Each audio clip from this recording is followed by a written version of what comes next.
Bonjour, bienvenue à cette petite formation d'Excel.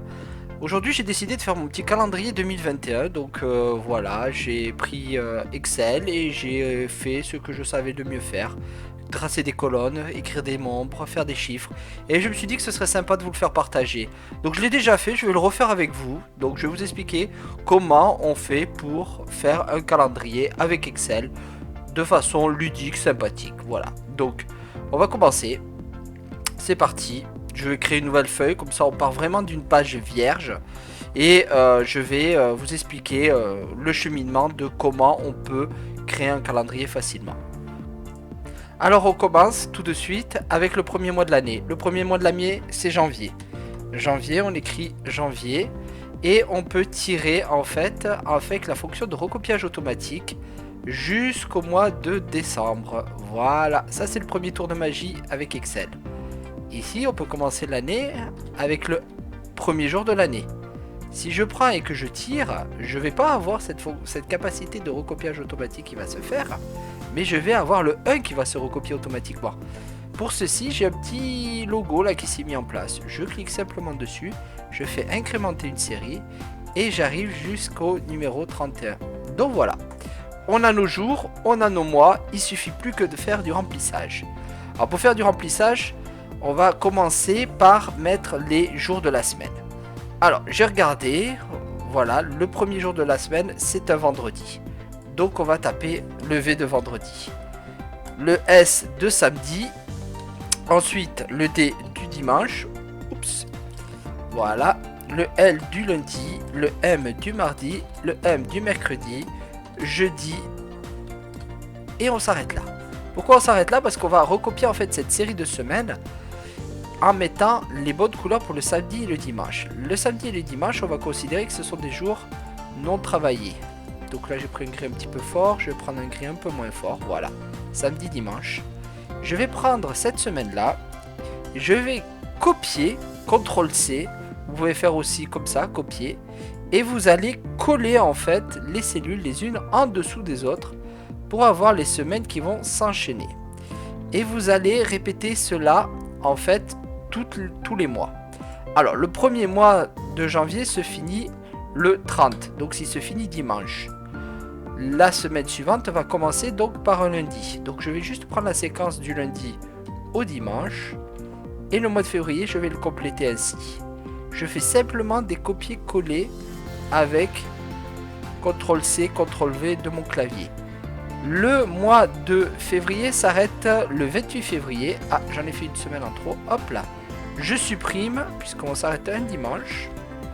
Par contre, j'ai ça qui va rester en dessous. Et je souhaite le supprimer. Alors, j'ai appuyé sur supprimer avec mon clavier. Et ça reste. En fait, ici, vous pouvez supprimer, effacer tout. Ça efface aussi la mise en page. On sait que le mois de mars va commencer donc par un lundi. On attaque les jours de la semaine en faisant simplement des copier-coller. Alors, on va terminer le 31. Donc ici, on a compris, effacer, effacer tout. On termine un mercredi, on reprend donc un jeudi. Je prends une séquence de jeudi. Voilà. Mercredi, jeudi, mercredi, jeudi, mercredi, jeudi. Et j'enchaîne jusqu'au 30. Au 30, j'efface tout. Voilà. Je termine un vendredi, donc j'attaque un samedi le mois de mai. Vous voyez, ça se fait très facilement et très simplement. Et hop là. On termine un 31, on reprend la séquence. Au mois de juin, on commence donc le mois de juin par un mercredi. Par un mardi, pardon. Voilà. On fait des copier-coller tout simplement. On remplit son calendrier jour après jour. Vous allez me dire, le temps passe si vite. On est au mois de juin. Le mois de juin se termine par le 30. On efface la fin. Effacer. Effacer tout. On attaque le mois de juillet en commençant par un jeudi.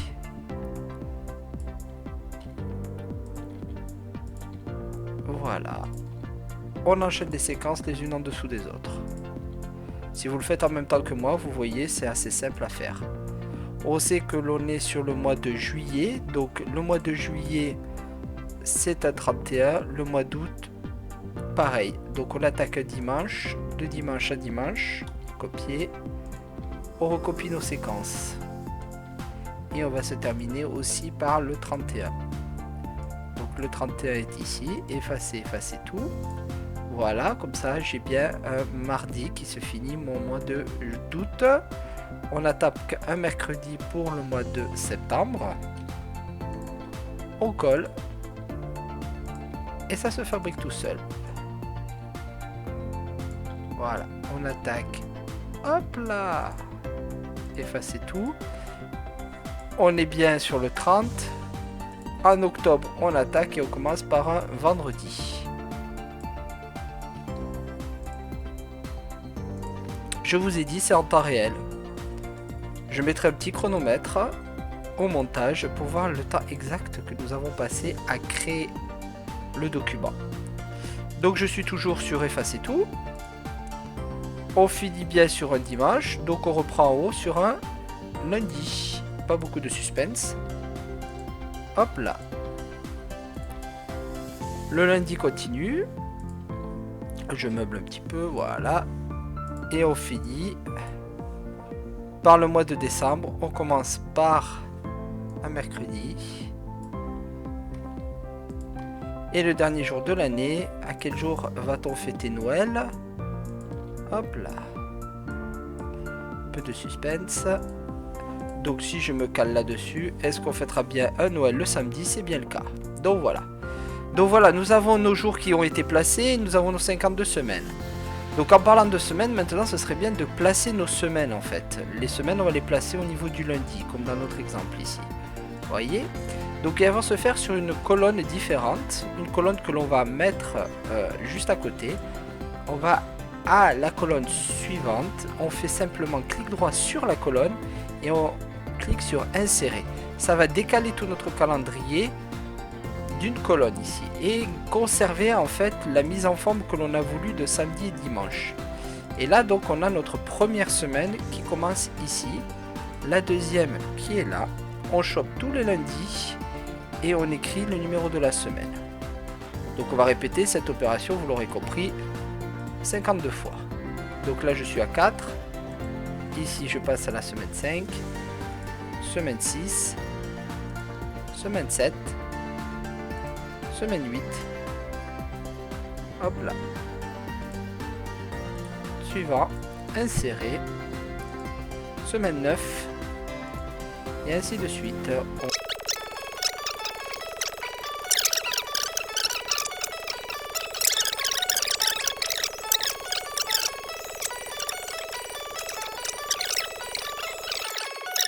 Alors ici je suis un petit peu embêté parce que j'ai pas envie de retravailler un petit peu toute la mise en forme. Sachez que le insérer marche quand même. Et voilà. Le insérer va fonctionner pour pouvoir récupérer en fait la mise en forme de ce que vous avez fait avant. Excel est assez intelligent pour cela. Donc je suis bien 49, 50, 51 et 52 semaines. Parfait. Le souci que je vais avoir, enfin c'est pas un souci. La mise en page qu'il va falloir faire, c'est en fait réduire toutes les colonnes de la même hauteur en fait. Donc ce que je vais faire, c'est que je vais sélectionner toutes les colonnes et en maintenant sur mon clavier la touche CTRL avancée. En appuyant sur CTRL, je peux sélectionner plusieurs colonnes en même temps. Je vais sélectionner toutes les colonnes qui contiennent le nombre de semaines, le numéro de la semaine. Et là, je vais faire un clic droit sur la première et je vais faire largeur de la colonne. Et je vais définir cette largeur à 3. Ce qui va me permettre de réduire en fait la taille de mes colonnes de façon homogène sur toute la page. On est déjà pas mal en termes de ressemblance à un calendrier. On va maintenant rajouter 2-3 petites choses. Je vais faire un petit peu de mise en page pour mettre le titre. On va insérer une petite ligne. On va prendre la totalité de notre calendrier et on va cliquer ici sur fusionner centré qui va nous permettre en fait d'avoir une seule ligne tout en haut sur lequel on va indiquer notre titre calendrier 2021. On va l'écrire en plus gros, on va l'écrire en gras Ensuite, moi ce que j'aime bien, c'est que mes colonnes d'en haut, je les aime bien en couleur un petit peu foncée en fait. Donc je reviens ici, je prends du foncé et j'écris en blanc dessus. Et j'ai envie de centrer sur mes deux colonnes. Donc je vais sélectionner les deux colonnes qui sont ici. Donc celle où il y a mes jours, celle où il y a mes semaines. Et je vais faire aussi un fusionné centré au milieu pour que ce soit bien au milieu. Voilà. Alors il y a une autre astuce qui existe, c'est qu'une fois que vous en avez fait un, vous pouvez cliquer ici sur recopier la mise en forme. Et reprendre en fait la mise en forme ici. D'autres connaissent aussi une autre astuce.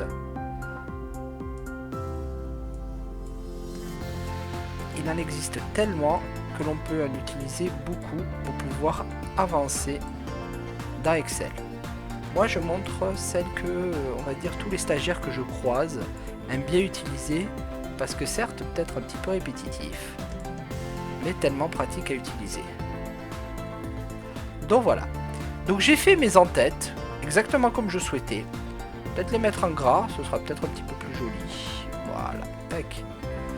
Et maintenant, j'ai ma petite colonne laquée sur le côté. Je vais simplement centrer les jours de la semaine. Voilà, on a centré les jours de la semaine pour que ce soit plus joli à regarder. On prend tout notre tableau. On va l'entourer de bordures grasses. Et on va prendre chacun des mois aussi, pareil, pour bien distinguer chaque mois, bien les identifier entre eux. Bon alors, je suis pas... Vous l'avez deviné en regardant le résultat final, un très grand graphiste. Je suis quelqu'un qui est plutôt, on va dire, technicien. Donc moi ce que j'aime bien, c'est les choses qui sont plutôt carrées. Après, libre à vous de faire n'importe quelle couleur et n'importe quelle mise en forme que vous souhaitez en utilisant les couleurs, en utilisant des bordures spécifiées, etc. etc. Donc vous n'hésitez pas à utiliser ce que vous souhaitez pour rendre votre calendrier le plus beau possible.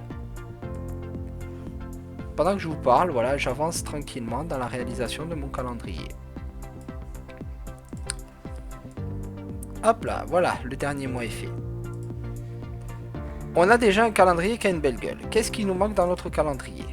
Eh bien, il va nous manquer les vacances et les jours fériés. Donc voilà, comment on va insérer les jours fériés? Le premier jour férié, c'est le jour de l'an. Donc moi j'avais décidé d'écrire le nom du jour, hop, le jour de l'an. Et de mettre une petite couleur qui, voilà... non, c'était pas une couleur. C'était une couleur de fond que j'avais décidé, voilà, un petit orange. Jour de l'an. Donc voilà, le jour de l'an est bien indiqué comme jour férié. Le deuxième jour férié, donc on a Pâques, le lundi de Pâques, c'est ici. Alors là, on va voir. Écrit Pâques. Voilà. Ça rentre, parfait. Mais ça va pas tout le temps rentrer. Par exemple, ici, le 1er mai, c'est la fête du travail. Et si je commence à écrire fête du travail, hop là, ça dépasse. Je peux sélectionner uniquement le texte fête du travail et diminuer juste sa police à elle tout en gardant le S de samedi joli quoi en fait. Donc voilà.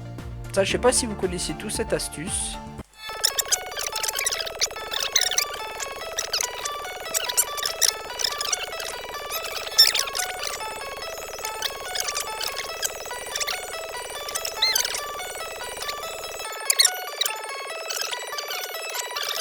Et ensuite, le samedi 25 décembre, nous le savons tous, c'est le jour de Noël.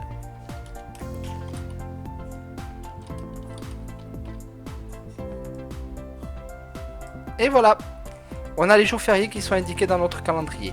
Il nous manque plus quoi qu'à mettre les vacances. Bah oui, quand on a un enfant, il y a les vacances de février. Alors je suis dans la zone de Montpellier, vous l'avez entendu avec mon accent. Donc c'est cette zone, les vacances, j'ai regardé avant, du samedi 13 février jusqu'à la fin du mois. Alors c'est un parti pris, moi j'ai dit de mettre les vacances non pas en couleur verte, bon, les couleurs blanches mais sur fond vert. Voilà, comme ça on voit bien les vacances. Au mois d'avril, Les vacances se feront jusqu'à la fin du mois. On finit ici.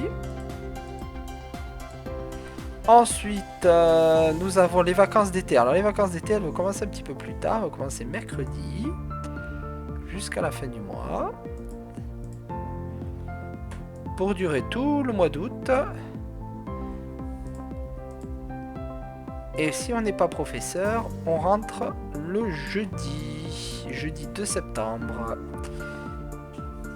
Ensuite, nous avons au mois d'octobre les autres vacances. Ça, je pense, si je me trompe pas, que c'est pour tout le monde les mêmes dates. Hop là. Et les vacances de Noël aussi.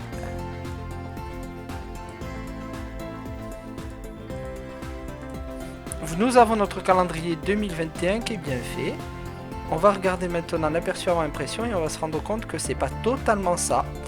Que le calendrier est petit, qu'il n'est pas dans la bonne taille et pas dans la bonne chose. Donc ici on peut choisir l'orientation d'impression. Donc on va le mettre en paysage. On va choisir des marges étroites pour enlever les marges disgracieuses sur les côtés. Et mettre en échelle pour les ajuster toutes les colonnes à une seule page. Là on voit qu'il prend tout le haut. On va essayer de l'agrandir un petit peu. Donc on va sélectionner toutes nos lignes.